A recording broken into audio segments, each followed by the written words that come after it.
కానీ కోల్డ్ ఇంకా చాలా మాట్లాడలేకపోతున్నాను. స్వేచ్ఛ ఆత్మహత్య కేసు లొంగిపోయిన పూర్ణచందర్ నాయక్ 14 రోజులు రిమాండ్. యాంకర్ స్వేచ్ఛ ఆత్మహత్య కేసులో నిందితుడు పూర్ణచందర్ అరెస్టు. పూర్ణచందర్కు 14 రోజులు జ్యుడిషియల్ రిమాండ్ విధించిన కోర్టు.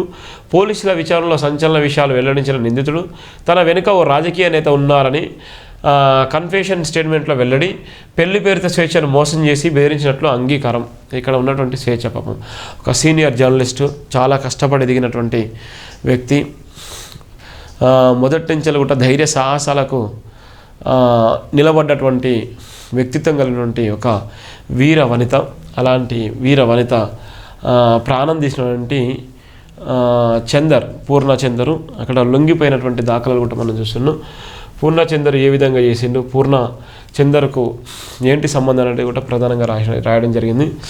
రాష్ట్ర వ్యాప్తంగా సంచలనం సృష్టించిన యాంకర్ స్వేచ్ఛ ఆత్మహత్య కేసులో కీలక పరిణామం చోటిస్తుంది.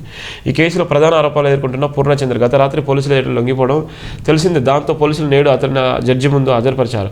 విచారణ జరిపిన న్యాయమూర్తి పూర్ణచందర్కు 14 రోజులు జ్యుడిషియల్ రిమాండ్ విధించారు. దీంతో పోలీసులు అతన్ని చంచలగూడ జైలుకు తరలించారు. స్వేచ్ఛ పూర్ణచందర్ వారం రోజుల క్రితమే ఇద్దరు కలిసి అరుణాచలం వెళ్లి 3 రోజుల క్రితమే నగరానికి తిరిగి వచ్చినట్టు తెలిసింది. కాగా ఈ వివరంలో రాజకీయ నేత ప్రమేయం ఉన్నట్టు వార్తలు వస్తున్నాయి. ప్రస్తుతం ఈ కేసులో పోలీసులు మరింత లోతుగా దర్యాప్తు చేస్తున్నారు. న్యూస్ యాంకర్గా పనిచేస్తున్న స్వేచ్ఛ పూర్ణచందర్తో కొన్నాళ్ళుగా సహజీవనం చేస్తుంది. ఈ క్రమంలో తన నివాసంలో ఫ్యాన్కు ఊరేసుకొని వివిధ జీవులుగా కనిపించింది. స్వేచ్ఛకు ఒక కుమార్తె కూడా ఉన్నటువంటి నేపథ్యం ఉంది. ఆయన తను ఎవరైతే ఉంటాడో పూర్ణచందర్ తను కూడా సహజీవనం చేసేటువంటి క్రమంలో ఎప్పటి నుంచో 2009 నుంచి వాళ్ళు పరిచయం ఉన్నటువంటి నేపథ్యం ఉంది. అప్పటి నుంచే వాళ్ళకు ఉన్నటువంటి ప్రేమ వ్యవహారం అది ఆఖరికి ప్రాణం తీసే విధంగా అయినటువంటి సందర్భం అయితే చూసినా. స్వేచ్ఛ మరణానికి ఎవరైతే ప్రధాన కారకున్నాడో ప్రధాన కారకుడు కూడా 14 రోజులు రిమాండ్ విధించడం జరిగింది. ఆయన చెంచల్గూడ జైలు కూడా తరలించిన నేపథ్యం కూడా మనం చూస్తున్నాం.